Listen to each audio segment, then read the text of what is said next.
नमस्कार, 8 बजे की खबरों में आपका स्वागत है। मैं हूं आरफा खानम शेरवानी। सबसे पहले हेडलाइंस।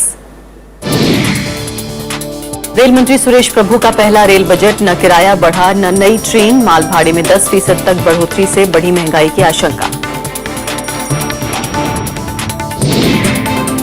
मुफ्ती मोहम्मद सईद होंगे जम्मू कश्मीर के मुख्यमंत्री। 1 मार्च को शपथ ग्रहण, प्रधानमंत्री से मुलाकात कर सकते हैं। भूमि अधिग्रहण बिल पर सरकार का पीछे हटने से इनकार, वित्त मंत्री ने आशंकाओं को किया खारिज, जवाब से असंतुष्ट विपक्ष। राज्यसभा में उठा कॉर्पोरेट जासूसी का मामला, कांग्रेस ने की जेपीसी गठित कर जांच की मांग, बीजेपी ने कहा सरकार गंभीर, 2 और गिरफ्तार। और अफगानिस्तान में बर्फीले तूफान से भारी तबाही, अब तक 200 से ज्यादा की मौत, राहत और बचाव कार्य जारी।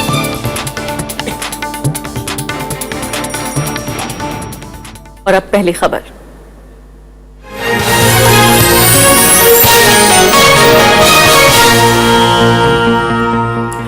रेल मंत्री सुरेश प्रभु ने रेल बजट में आम आदमी का पूरा ख्याल रखते हुए यात्री किराया नहीं बढ़ने की घोषणा की है, लेकिन 10% तक माल भाड़ा बढ़ने से कई चीजें महंगी हो सकती हैं।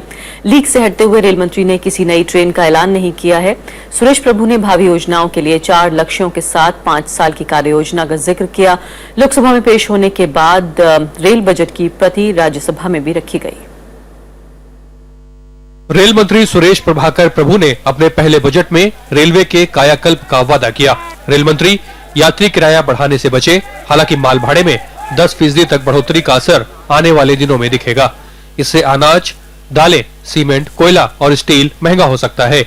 माल भाड़ा बढ़ाने से रेलवे को 4000 करोड़ रुपए अतिरिक्त मिलेंगे। I am happy to say, and I am sure all my house will join me, I have not increased the passenger fares. We are directing our efforts to make travel on Indian Railways a happy experience with mix of several initiatives. Rail मंत्री ने देश के सामने railway की जमीनी हकीकत का श्वेत पत्र भी पेश किया। रेलवे ने 2015-16 में योजनाबद्ध में 52% बढ़ोतरी करते हुए इसे 1,11,000 करोड़ रुपए कर दिया है। 2014-15 में ये 65,798 करोड़ था। अगले 5 साल में 8,56,000 करोड़ रुपए से अधिक निवेश का ताना बाना बुना गया है। यह रकम रेलवे के नेटवर्क विस्तार, आधारभूत संरचना के विकास और यात्री सुविधाओं पर खर्च होगी। प्रधानमंत्री के स्वच्छता अभियान और मेक इन इंडिया कार्यक्रम में भी रेलवे शामिल होगा। And a significant boost to railways revenue generating capacity. These goals will ensure that railway is an integral part of all the flagship programs that the Prime Minister has launched for improving the quality of life of the downtrodden, from Swachh Bharat to Make in India and from Digital India to Skill India. Railway ने 9 अहम क्षेत्रों पर ध्यान देने की बात कही है। इनमें रेलवे को फिर से आर्थिक विकास का मुख्य आधार बनाना शामिल है। निवेश के लिए संसाधनों का दोहन, व्यस्त मार्गों को सुगम बनाकर ट्रेनों की स्पीड बढ़ाना, समय पर परियोजनाएं पूरी करना, यात्री सुविधाएं, सुरक्षा, पारदर्शिता, रेलवे को यातायात का अहम साधन बनाए रखना और स्थिरता शामिल है। रेल मंत्री ने प्रधानमंत्री नरेंद्र मोदी के सपने यानी Mumbai Ahmedabad high speed train परियोजना की गति तेज करने की बात भी कही। In the next 5 years, our priority will be to significantly improve capacity on the existing high density networks. Improving capacity on existing network is cheaper. There are no major land acquisition issues and completion time is shorter. The emphasis will be on gauge conversion, doubling, tripling and electrification. Average speed will increase, trains will become more punctual, goods trains can be timetable. Rail मंत्री ने budget तैयार करने से पहले आम लोगों के सुझाव लेकर उन्हें शामिल किया।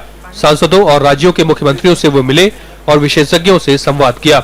नई रेलगाड़ियों और बड़ी परियोजनाओं के ऐलान से वे बचे। भारी भरकम परियोजनाओं के भविष्य का खाका तय करने में उन्होंने राज्यों को भी महत्व देने का ऐलान किया। रेल बजट में रेल मंत्री ने काफी कुशलता के साथ रेलों के भविष्य के लिहाज से काफी कुछ सपने दिखाने की कोशिश की है। अरविंद कुमार सिंह, राज्यसभा टीवी। और हमारे साथ स्टूडियो में खास मेहमान नवीन चंदन जी मौजूद हैं, जो कि मेंबर हैं रेलवे बोर्ड के इलेक्ट्रिकल डिपार्टमेंट के। बहुत बहुत स्वागत है आपका। सबसे पहले ये बताइए कि कहा यह जा रहा है कि फिलहाल रेल मंत्री ने जो घोषणाओं की लोगों को आदत है कि इतनी नई ट्रेनें और भाड़े में भी बढ़ोतरी तो कम से कम उम्मीद नहीं की जा रही थी, लेकिन उसको भी स्थिर रखते हुए ऐसी कोई बात नहीं कही जिससे कोई भी नई चीज सामने आई हो। क्या आप इस बात से सहमत हैं कि कुछ भी नया ऑफर करने के लिए नहीं था? नहीं, मैं इससे पूरी तरीके से असहमत हूँ। देखिए, ये बाकी सब जितने रेल बजट होते थे उससे बिल्कुल लीक से हटके है। इसमें पहली चीज तो ये कही है कि केवल अभी तक एक एक साल के लोग बजट का या अपना फुटप्रिंट देते थे।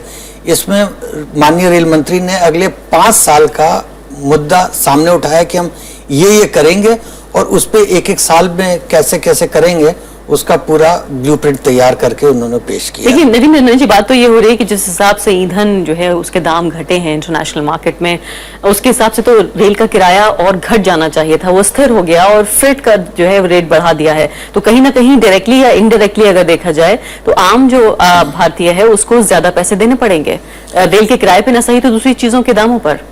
नहीं, ऐसा है। ये भी मेरा आपका जो बुनियादी वो है वो मैं उससे सहमत नहीं हूँ कि इससे पहली चीज तो जिसको आप लोग रेल भाड़े में बढ़ोतरी की बात कर रहे हैं उसको माल भाड़े में उसको रिस्ट्रक्चर किया गया है। ये नहीं है कि सबके दाम बढ़ा दिए गए हैं, कई चीजों के दाम कम भी हो जाएंगे।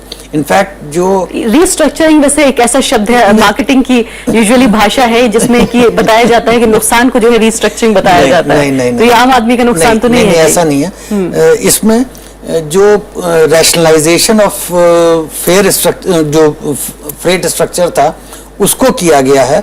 उसके तहत कुछ चीजों के दाम कम भी होंगे, तो इसलिए ये नहीं है यूनिवर्सली हर एक चीज के दाम बढ़ गए हैं।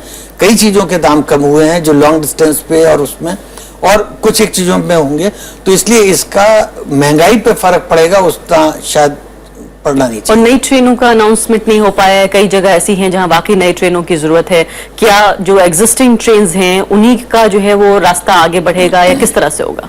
देखिए, आपने कहा कि ट्रेन की जरूरत, तो इसमें तो कोई शक है ही नहीं कि हम लोगों को जितनी हम लोग आज की तारीख में ट्रेन चलाते हैं उससे कई गुना ज्यादा ट्रेन की जरूरत है। परंतु जो हमारा इंफ्रास्ट्रक्चर है, जैसे रेलवे ट्रैक अवेलेबल है, उस पे और ज्यादा ट्रेनें चलाना पूर्णतया आसान नहीं है।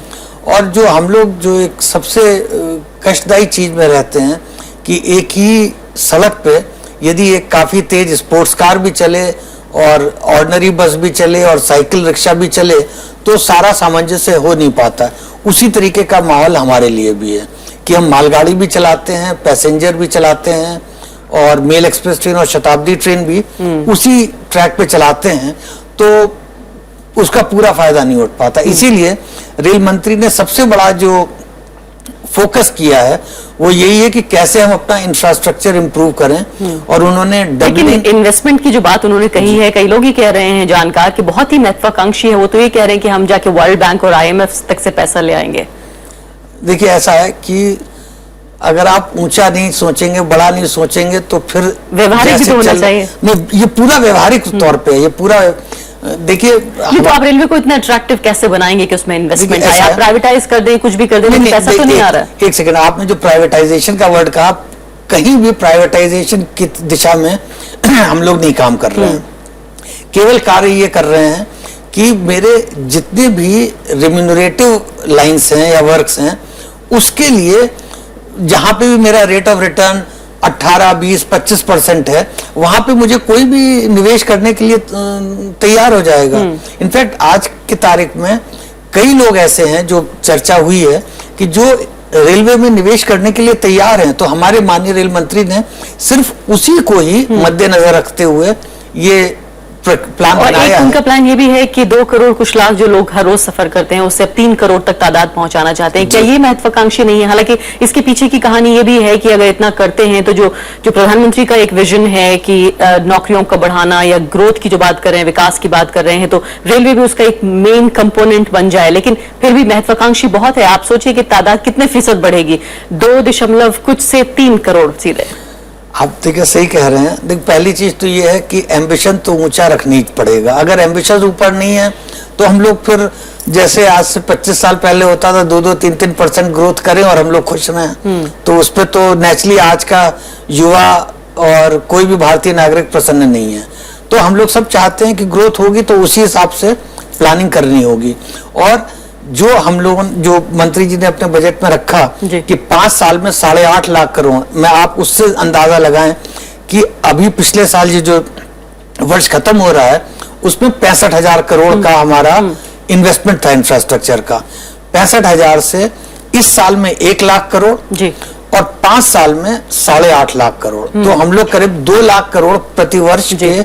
चलिए नवीन टंडन जी, उम्मीद करते हैं कि फिलहाल जो कुछ योजनाएं फिलहाल रेल मंत्री ने हमें बताई हैं अगले आने वाले सालों में वो पूरी जरूर होंगी और आम आदमी का फायदा जो है वो सबसे पहले ध्यान में होगा। बहुत बहुत शुक्रिया आपका स्टूडियो में आने के लिए। ये थी हमारी पहली खबर।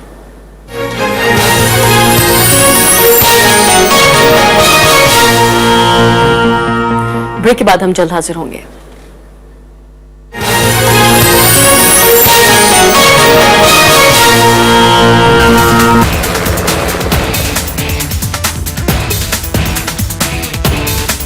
दुनिया का हाल,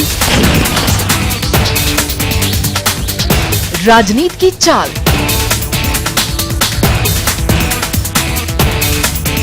बिजनेस की रफ्तार,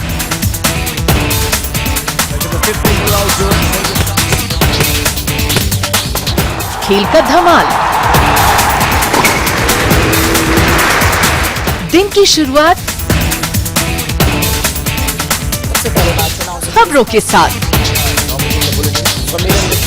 देखिए हर रोज सुबह 9 बजे सिर्फ राज्यसभा टीवी पर।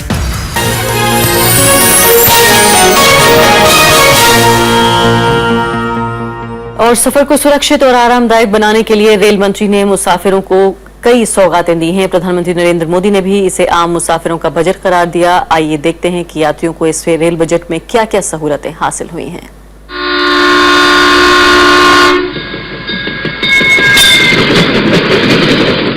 परिस्थिति बदल सकती है, रास्ते खोजे जा सकते हैं। इतना बड़ा देश, इतना बड़ा नेटवर्क, इतने सारे रिसोर्सेज, इतनी विशाल मैन पावर, इतनी स्ट्रांग पॉलिटिकल विल, तो फिर क्यों नहीं हो सकता रेल का पुनर्जन्म। रेल बजट में यात्री सुविधाओं पर खास ध्यान दिया गया है। रेल मंत्री सुरेश प्रभु ने कहा कि पहली बार पॉपुलिस्ट की बजाय रियलिस्टिक बजट पेश किया गया है और शायद यही वजह है कि पहली बार नई ट्रेनों का ऐलान नहीं हुआ है। लेकिन ये देखना जरूरी है कि यात्रियों को इस बजट से क्या सुविधाएं हासिल हुई। दलालों को रोकने के लिए रिजर्वेशन अब 2 की बजाय 4 महीने पहले किया जा सकेगा।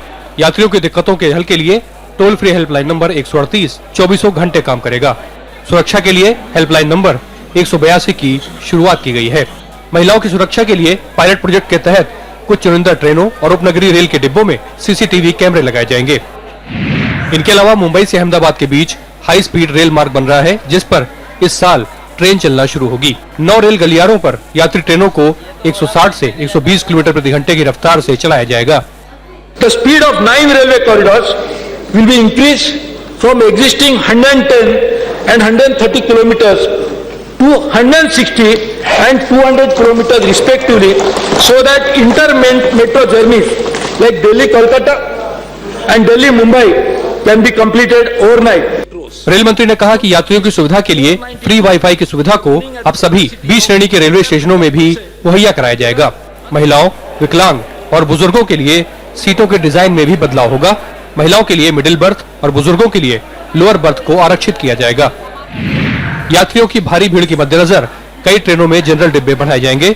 जनरल डिब्बों में मोबाइल चार्जिंग की सुविधा होगी। ट्रेनों में सफाई के लिए स्वच्छ भारत मिशन की तर्ज पर स्वच्छ रेल स्वच्छ भारत अभियान शुरू होगा। ऑपरेशन 5 मिनट नाम से एक नया मिशन शुरू किया जाएगा, जिसमें अनारक्षित टिकट मोबाइल के जरिए 5 मिनट में ही बुक कराया जा सकेगा। One of the biggest problems faced by the common man intending to travel in unreserved class is purchasing a ticket. We are introducing Operation 5 minutes to ensure that passengers traveling unreserved can purchase a ticket within 5 minutes. Suresh प्रभु ने बताया कि rail की दैनिक यात्री परिवहन क्षमता को 2 करोड़ 10 लाख से बढ़ाकर 3 करोड़ करने की योजना है। बिना गार्ड के रेलवे फाटक पर ऑडियो विजुअल चेतावनी की आधुनिक व्यवस्था विकसित की जा रही है। दृष्टिबाधित मुसाफिरों के लिए भविष्य में बनने वाले सवारी डिब्बों में ब्रेल लिपि की सुविधा होगी। किसानों के लिए किसान यात्रा की योजना की शुरुआत हो गई है, जिसके तहत उन्हें खेती से जुड़ी जानकारियां हासिल करने के लिए आने जाने में आसानी होगी। Bureau report, Rajya Sabha TV. यात्री सुविधाएं बढ़ाने के साथ अगले 5 साल में रेल नेटवर्क का 20% विस्तार भी किया जाएगा। रेल मंत्री ने इसके लिए 9400 किलोमीटर की 77 नई परियोजना की घोषणा की है। इसमें लाइनों का दोहरीकरण और विद्युतीकरण भी शामिल है। रेल मंत्री सुरेश प्रभु का सबसे ज्यादा जोर रेलवे से जुड़ी ढांचागत परियोजनाओं पर है। इनमें व्यस्त रेल लाइनों के दोहरीकरण को खास तवज्जो दी गई है। रेल बजट में 800 किलोमीटर गेज कन्वर्जन का प्रस्ताव रखा गया है। 6608 किलोमीटर रेल लाइनों के विद्युतीकरण का प्रस्ताव है। रेल मंत्री ने 96,000 करोड़ रुपए की लागत से 77 परियोजनाओं की भी घोषणा की है।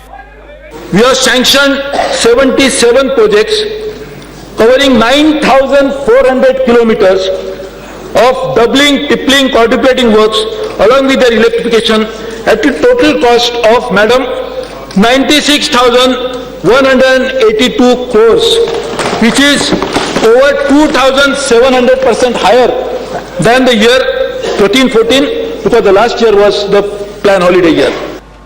रेल मंत्री ने नई रेल लाइन बिछाने को भी प्राथमिकता में शुमार किया है। अगले 5 साल में रेल नेटवर्क को बढ़ाकर 1,38,000 रूट किलोमीटर करने का प्रस्ताव है। फिलहाल देश में रेल पटरियों की लंबाई 1,14,000 रूट किलोमीटर है। नई रेल लाइनों पर रेल मंत्रालय राज्यों और सरकारी कंपनियों के साथ मिलकर काम करेगा। पूरे स्टेट के लिए, प्रोजेक्ट के लिए नहीं, पूरे स्टेट के लिए हम रेल के साथ में एक जॉइंट वेंचर बनाएंगे। वो जॉइंट वेंचर कंपनी अपने स्टेट में जो प्रोजेक्ट लेनी है उसकी प्राथमिकता तय करेगी, और वो तय करने के बाद क्योंकि ये कंपनी है वो अपने रिसोर्सेज को ज्यादा तरह से लीवरेज भी कर पाएगी। नए रेलवे स्टेशन के साथ पुराने स्टेशनों का आधुनिकीकरण भी किया जाएगा। रेल मंत्री ने बड़े शहरों में 10 नए स्टेशन बनाने की घोषणा की है। 200 रेलवे स्टेशनों को आधुनिक बनाया जाएगा। हादसे रोकने के लिए 970 रेल ओवरब्रिज या रेल अंडरब्रिज बनाए जाएंगे। वहीं 3,438 लेवल क्रॉसिंग खत्म करने के लिए 6,581 करोड़ रुपए रखे गए हैं। 3,438 लेवल क्रॉसिंग एलिमिनेट करने के लिए 6,581 करोड़ का प्रावधान किया गया है। अब के बहुत सारे जो एक्शंस होते हैं वो इससे रिलेटेड है, और इसरो को भी लेकर हमने काम करने की कोशिश की। बजट में रेलवे के लिए अतिरिक्त धन जुटाने की भी चर्चा है। इसके लिए रेलवे सार्वजनिक क्षेत्र की कंपनियों से कर्ज लेने पर विचार कर रहा है। वहीं वैगन निर्माण में निजी निवेश को बढ़ाने के लिए नीति की समीक्षा की जाएगी। Bureau report, Rajya Sabha TV. प्रधानमंत्री नरेंद्र मोदी ने रेल बजट को दूरगामी असर वाला बताया है। उन्होंने कहा कि बजट यात्रियों को ध्यान में रखकर बनाया गया है, जिसमें योजनाओं को पूरा करने का साफ विजन है। यात्री किराए में कोई बढ़ोतरी नहीं होने पर उन्होंने रेल मंत्री की सराहना भी की है।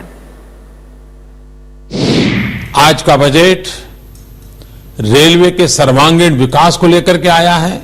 रेलवे मिनिस्टर को हृदय से अभिनंदन करता हूं कि वे तत्कालीन वाहवाही के मोह से बचकर के 5 साल की योजना लेकर के आए हैं। पहली बार रेलवे ने फाइनेंशियल डिसिप्लिन और एक्सपेंडिचर में डिसिप्लिन, इसकी बात कही है। रेल बजट पर राजनीतिक दलों ने मिलीजुली प्रतिक्रिया दी है। बीजेपी ने जहां इसे आम लोगों का बजट बताया, वहीं कांग्रेस समेत दूसरी विपक्षी पार्टियों ने किराया नहीं घटाने पर निराशा जताई है। बीजेपी ने रेल बजट को आम लोगों के लिए राहत भरा बताया है। पार्टी अध्यक्ष अमित शाह ने कहा कि रेल बजट में यात्रियों को ज्यादा महत्व दिया गया है। इस रेल बजट में यात्रियों पर कोई बोझ बढ़ाए बगैर, यात्री किराए में वृद्धि करे बगैर बजट को करीब करीब 52% तक बढ़ाने का जो साहस किया है रेल मंत्री जी ने, इसके लिए वो बधाई के पात्र हैं। ज्यादा अपेक्षा हमने रखी थी, लेकिन उस अपेक्षा का ऊपर ये बजट थोड़ा सा हमें कम लगता है। फिर भी हम बजट का स्वागत करेंगे। कांग्रेस ने तेल की कीमतों में गिरावट के बावजूद रेल किराए में कमी नहीं होने पर हैरानी जताई है। समाजवादी पार्टी और बीएसपी ने लंबित परियोजनाओं को लेकर सवाल उठाए हैं।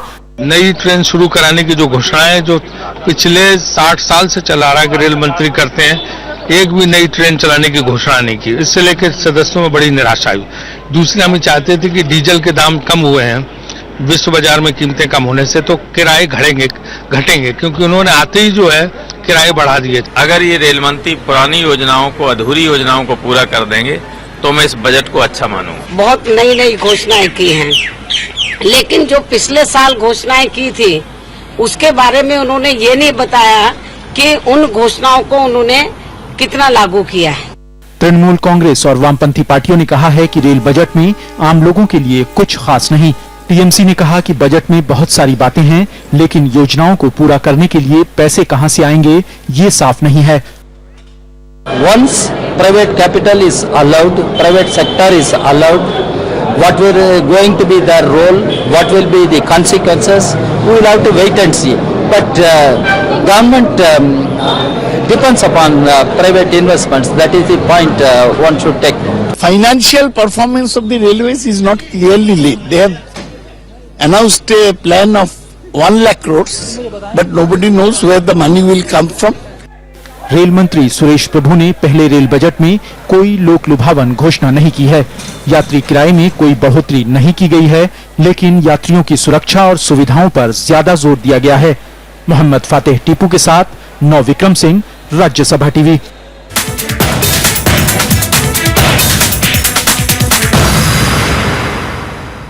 और अब अगली महत्वपूर्ण खबर, पीडीपी नेता मुफ्ती मोहम्मद सईद 1 मार्च को सुबह 11 बजे जम्मू कश्मीर के मुख्यमंत्री के तौर पर शपथ लेंगे। राज्य में बीजेपी के साथ पीडीपी की साझा सरकार बनने जा रही है। सईद कल सुबह दिल्ली में प्रधानमंत्री नरेंद्र मोदी से मुलाकात करने वाले हैं। माना जा रहा है कि इस मुलाकात के बाद दोनों दलों के बीच बने न्यूनतम साझा कार्यक्रम की रूपरेखा सार्वजनिक हो सकती है। बीजेपी और पीडीपी के बीच कई दौर की बातचीत के बाद धारा 370 और आफ्स्पा कानून के मसले पर पेचीदगियों को सुलझाया गया है। बीजेपी के निर्मल सिंह डिप्टी सीएम होंगे। 23 दिसंबर को 87 सीटों वाले जम्मू कश्मीर विधानसभा के नतीजे आए थे, लेकिन किसी भी दल को सरकार बनाने के लायक सीट नहीं हासिल हुई थी। फिलहाल राज्य में राष्ट्रपति शासन लागू है। बातचीत शुरू हो गई दोनों तरफ से, तो उस पर चलता रहा हमारे मुद्दे, उनके मुद्दे, कॉमन मुद्दे। तो एक कॉमन मिनिमम प्रोग्राम बन रहा है, जिसकी सहमति कल प्राइम मिनिस्टर से भी मिलेंगे, वो होगी। सरकार ने जमीन अधिग्रहण कानून में संशोधनों को जायज ठहराया है। वित्त मंत्री अरुण जेटली ने कहा कि यूपीए सरकार के दौर में लाया गया जमीन अधिग्रहण कानून देश की सुरक्षा के लिए खतरा था और इससे रक्षा परियोजनाओं की जानकारी पड़ोसी देशों तक पहुंच सकती थी। उन्होंने ये भी कहा कि अगर रक्षा परियोजनाओं के लिए 70% ग्रामीणों की सहमति ली जाएगी तो इस जानकारी के लीक होने का खतरा बढ़ जाता है। दरअसल राज्यसभा में राष्ट्रपति के अभिभाषण पर धन्यवाद प्रस्ताव पर चर्चा के दौरान विपक्षी दलों ने जमीन अधिग्रहण कानून पर सरकार की तीखी आलोचना की है। वित्त मंत्री ने कहा कि विपक्ष मौजूदा संशोधित कानून को किसान विरोधी बताकर गलतफहमी फैलाने की कोशिश में है। कांग्रेस पार्टी से विनती करता हूं, आप हमसे कई ज्यादा पावर में रहे। You have been in power 5-7 times more than us. Don't create an environment in this country where two words, infrastructure and industry, become bad words.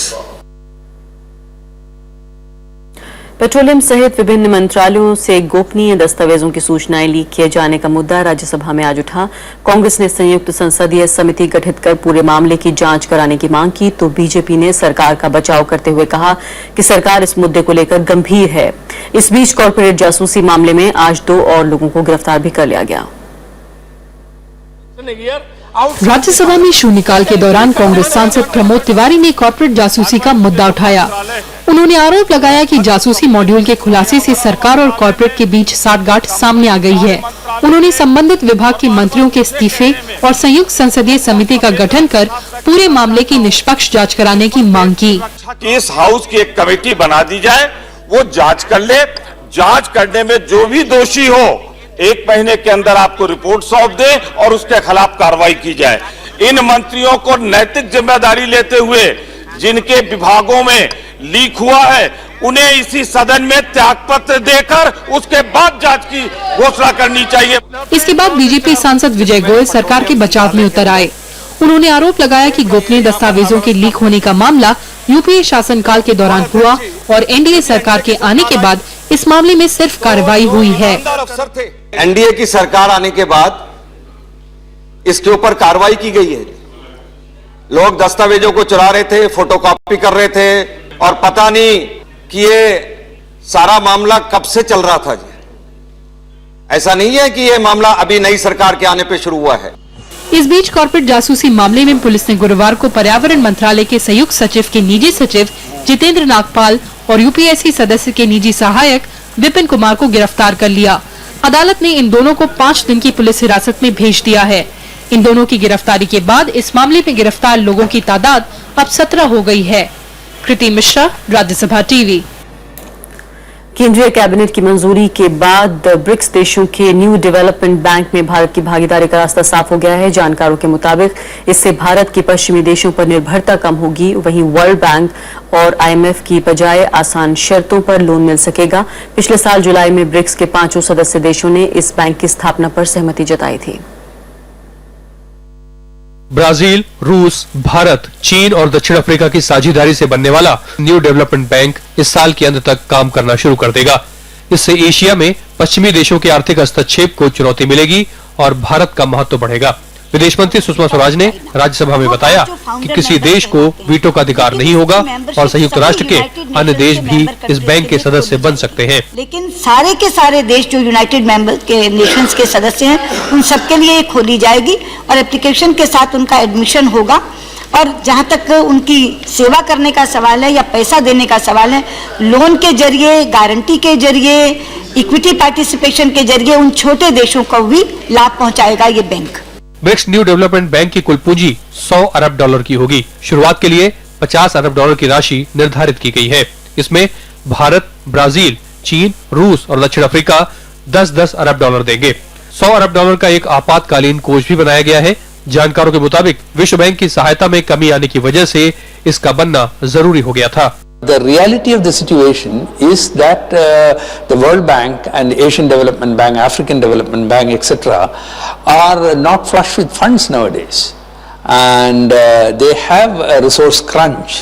So we are not thinking of this as a rival to the World Bank, but only as an additionality.